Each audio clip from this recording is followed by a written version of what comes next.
serious? What is a seemingly normal photo that has a disturbing backstory?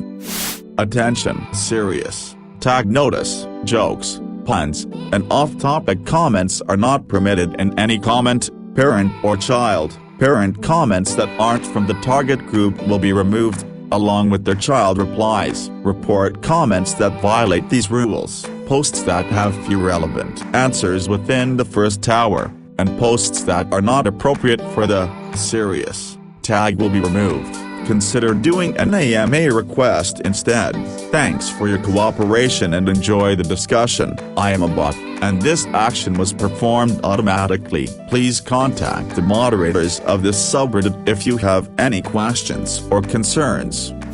The leading image on Franklin Delano Floyd's Wikipedia page. A father and his daughter posing for a family photo. In actuality, the little girl is Floyd's stepdaughter, Suzanne Marie Chevakis, who he'd kidnapped around 1974, when Suzanne was under 10 years old. He would go on to raise her as his daughter, putting her through high school under several pseudonyms, then have a son with her, Indiana 19881, and marry her in 1989, under the name Tanya Hughes. By 1990, Tanya, Suzanne had decided to leave Floyd and take her son, Michael, with her. In April of that year, she was found beaten and bruised on the side of a highway, and subsequently died in hospital. Michael went into foster care and was adopted by a loving family, only to be kidnapped by Floyd in 1994 and to never be seen again. Floyd was arrested in late 1994. The news about his late second wife being his kidnapped stepdaughter didn't come out until 2014. Someone rightly pointed out that Michael is not Floyd's biological son. This was only discovered when DNA testing was performed as part of Michael's adoption in 1994, when he was 4 or 5 years old. Presumably, up until that point, Floyd had reason to believe he was the biological father. Photos of his were found that depicted sexual exploitation of Suzanne, Tanya, from the age of 4. John Edwards Robinson. This photo, John Edwards Robinson, yellow sweater, is holding baby Tiffany, whose mother he murdered the day before. He gave baby Tiffany to his brother, saying she was adopted. His brother, along with Tiffany, didn't find out the truth for 15 years. This photo was of Angeles Rawson coming back from the gym to her apartment minutes before she was kidnapped, raped, strangled to death, and thrown in a trash bag to hide any evidence. The killer ended up being her apartment block doorman, who ended up being sentenced to life in prison. It made big waves when the murder happened in Argentina back in 2013. This looks like a stock photo of a violin. The instrument in that picture is the Hartley violin. It was owned by Wallace Hartley, the bandmaster and lead violinist on the Titanic. It was the one he carried with him on the night the ship sank. Survivors reported seeing Hartley and his band on the deck of the ship during the sinking, playing to calm passengers as they boarded the insufficient lifeboats. This is the exact instrument he played. Hartley and every member of the band died in the sinking. We have his violin because at some unknown point before his death, Hartley tucked the violin back into its monogrammed case for safekeeping. That's how it was found, floating in the debris field, by one of the ships sent to recover bodies from the wreck. They were able to identify it as Hartley's because of an engraved brass plate, and it was returned to his fiancée, who kept it until her death. Her family authenticated it and sold it for $1.6 million to an organization that collects Titanic artifacts. The Lady of Silence. Here Juana Barraza, former lucadora and serial killer. She strangled old ladies by pretending to work for the government. Sad story. She was sold to some dude as a sex slave for 3 beers when she was 12 until her stepdad found her at 17. Ended up with 4 failed marriages and 4 kids and worked doing odd jobs as a laundress or cleaner or something. Then started killing and robbing old ladies if they pissed her off cause they reminded her of her abusive mom. Sad and fucked up story. This was the last picture taken of Dale Earnhardt. It's weird because the race was televised and 10-15 million people were watching at the time. But this is the last one that shows him as a person and not just a car. This is a replay of the crash along with an onboard roof. He didn't have an onboard camera view, and the half-speed doesn't do justice as how hard and fast it was hitting the wall head-on at 190 miles per hour. He was the face and living legend of what was the second most popular sport at the time, and 20 years later fans who were watching at the time still haven't gotten over watching their hero die live on TV. Edit: I appreciate that this is bringing up a lot of memories. I really got introduced to death by being a NASCAR fan, but fortunately since this accident nobody has passed away since, including from this, which happened in the same race 19 years later. The replays at the end are still hard to watch and legit gave me the same anxiety Dale gave me until they announced he was stable like 2 hours later. This photo of a scuba diver. What you're seeing is a normal photo of a scuba diver, but in the background you can see another diver behind them booking it for the ocean floor, and on the right-hand side of the image, there's a prone figure, Tina Watson, about 100 feet underwater, unconscious or likely already dead. Tina was visiting Australia on her honeymoon with her new husband Gabe Watson, also a diver, who convinced her to get certified despite Tina being very nervous and uncomfortable underwater, during an open ocean dive that was far too advanced for her limited experience. Tina experienced an equipment malfunction and drowned. Her husband Gabe is, at best, an arrogant, incompetent, lying piece of shit who exaggerated his abilities as a certified rescue diver and was unable to save his wife when she began exhibiting signs of distress. At worst, he's a cold-blooded murderer who deliberately shut off her air supply until she passed out and then allowed her to drown. He gave 16 differing accounts of the incident, which occurred shortly after he requested that Tina make him her sole life insurance beneficiary. On the advice of her father, Tina didn't change her policy, but she told Gabe that she had. After being charged with Tina's murder, Gabe pleaded guilty to manslaughter and was sentenced to 4.5 years in prison. His sentence was suspended after only 18 months. He is now back in Alabama. Whatever you believe happened beneath the surface, the photograph is chilling. Wikipedia. Dateline coverage. Case file podcast episode. Edit. Words. Links.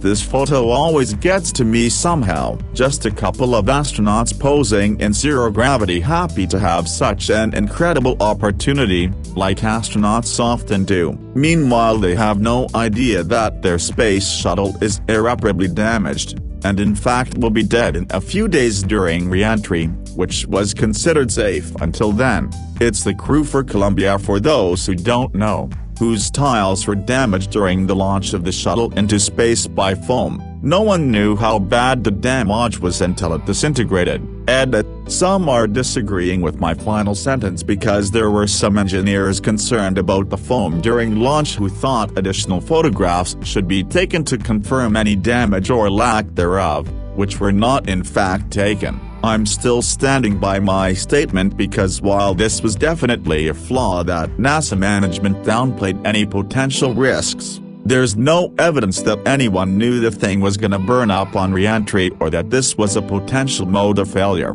and it's more like they should have had methods in place to see this was a serious potential risk. More info here. Even if they had, there are serious questions as to whether the crew could have been saved, because real life is not a Hollywood film. NASA concluded in 2003 it wasn't possible, and even the best potential plan sounds pretty wild. Link with more info. Edit. Some are disagreeing with my final sentence because there were some engineers concerned about the foam during launch who thought additional photographs should be taken to confirm any damage or lack thereof, which were not in fact taken. I'm still standing by my statement because while this was definitely a flaw that NASA management downplayed any potential risks, there's no evidence that anyone knew the thing was gonna burn up on re-entry or that this was a potential motor failure. and it's more like they should have had methods in place to see this was a serious potential risk. More info here. Even if they had, there are serious questions as to whether the crew could have been saved, because real life is not a Hollywood film. NASA concluded in 2003 it wasn't possible, and even the best potential plan sounds pretty wild. Link with more info. This picture of a bed in a child's room. Sad story of a missing 4-year-old later found dead from asphyxiation wedged at the foot of her bed between mattress and frame. You can barely make out the little bulge of her body in that pic, but you can. The picture of the bed ran on the news and the mom did interviews while sitting on it. There's more graphic pics of what it looked like with the blankets removed and the body uncovered, but I'm gonna go ahead and not link that. Her body wasn't found after professionals and dogs searched the room. It was found once the smell got bad enough. Also, I'm pretty sure I read someone slept in the bed during that time, but not sure on that. A survivor? On the deck of the Miss Estonia, after it capsized in a storm, killing 852 of the 989 people on board. Here is the story of what happened in the few minutes in which the ship sank. Survival that night was a very tight race, and savagely simple. People who started early and moved fast had some chance of winning. People who started late or hesitated for any reason had no chance at all. Action paid, contemplation did not. The mere act of getting dressed was enough to condemn people to death, and although many of those who escaped to the water succumbed to the cold, most of the ultimate winners endured the ordeal completely naked or in their underwear. The survivors all seem to have grasped the nature of this race, the first stage of which involved getting outside to the Deck 7 promenade without delay. There was no God to turn to for mercy, there was no government to provide order. Civilization was ancient history, Europe a faint and faraway place. Inside the ship, as the heel increased, even the most primitive social organization, the human chain, crumbled apart. Love only slowed people down. A pitiless clock was running. The ocean was completely in control. I'm from Belgium, and every Belgian know about this photo of Julie and Melissa. Worst is, I'm from the small city where that happened. I was born barely 20 days after that happened. Here's the wiki. In 1995, the two young girls aged 8.5 and 9 years old disappear.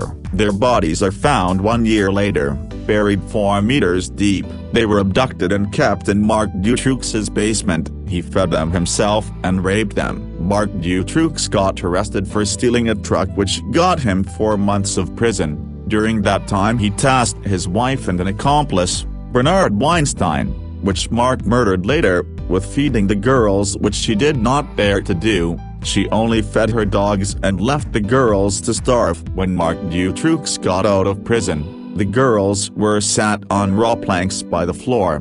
One of the girls told him that she hadn't drunk anything in 4 days. He made both girls drink a glass of water. Drop by drop. Julie died sometime later. He stored her body in a plastic bag in a freezer. He told Melissa that her friend was at the hospital to give her hope, brought her some food to make her eat, which she could barely do. He went to bed, and when he woke up, Melissa was dead. He then proceeded to bury them in his backyard. Unfortunately, those 2 girls aren't the only ones that guy raped and murdered. He's still in prison to this day, and I hope he never comes out.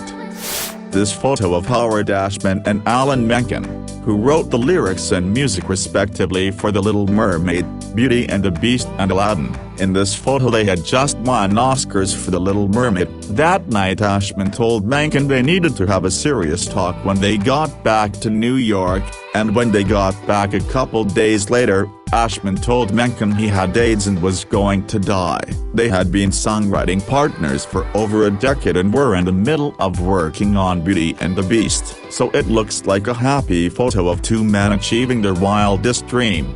But it's really a record of the last normal moment they had together, and while Menken is all smiles, if you look closely at Ashman you can tell something's wrong.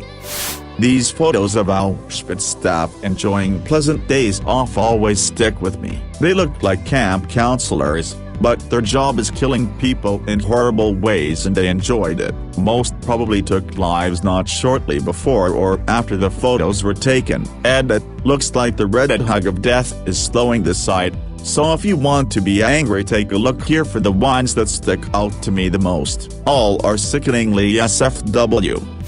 A picture of Jeannie doing tests. https://www.theguardian.com/society/2016/July/14/Jeannie feral child. Los Angeles researchers. Jeannie was a feral child, but not because she was raised by wolves, but because of abuse, where she was essentially tied to a chair in a room her whole childhood, and punished when she made noise. She was found, rescued, and they tried to teach her to speak ... but also a lot of linguistic research is based on her case. The thing about the picture is ... while her family had claimed her to be retarded, she actually managed to learn to communicate a bit. By all we know now, she was curious, intelligent, and eager to learn ... Her brain had just literally missed the window to learn language. She's, on this picture,